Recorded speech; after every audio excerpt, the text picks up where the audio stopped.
wouldn't it be cool to know that you can save somebody's life? Now, there are a bunch of professions out there that can say such things, such as doctors, physicians, or anyone in the medical field, realistically. But what if you, as a normal civilian in society, is able to help somebody in need when there's no professional help around? Well, that's why I'm here. I'm here to help you learn a concept that will allow you to help somebody in need when that professional help is not around or if they're on the way. So this concept that I'm going to teach you all correlates to CPR. So CPR stands for cardiopulmonary resuscitation, which generally means you are trying to help the heart pump when the heart can't pump on its own. And there is a process for you to follow. There's so many things you got to look out for. You got to look out for the danger around you or the person you're trying to help. You got to make sure that there's just so many. So there's actually an acronym that can help you get through the whole thing. And according to Dr. Wickham Jaratonga, which is a medical physician in numerous clinical studies, he's a policy and academic role player.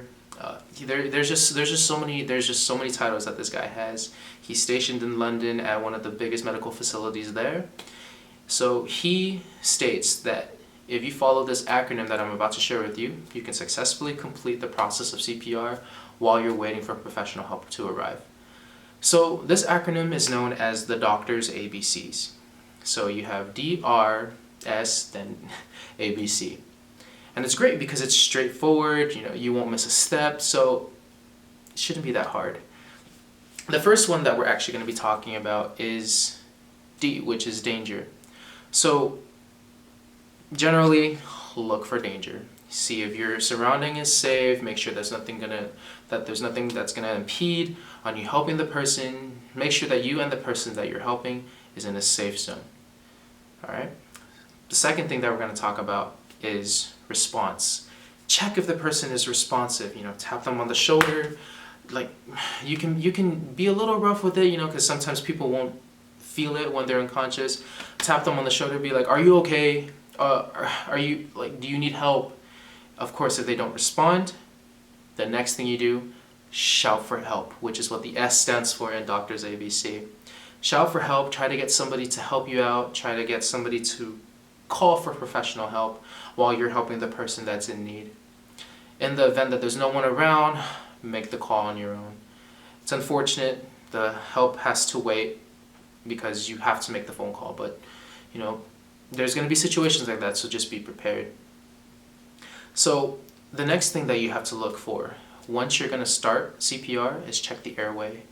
Tilt the head up of the person that you're helping. Open their airway. That actually helps them open the airway when you lift their chin up and make their head face a little bit upward.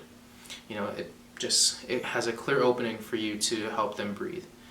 If you don't hear any breathing, you start compressions. Make sure that the person's not breathing first, okay? If they're breathing, then you already know that they're still alive and they don't really need CPR, because at the end of the day, you're only there to make sure that they're still breathing. So if they're breathing on their own, perfectly fine, which is actually what the B stands for, breathing.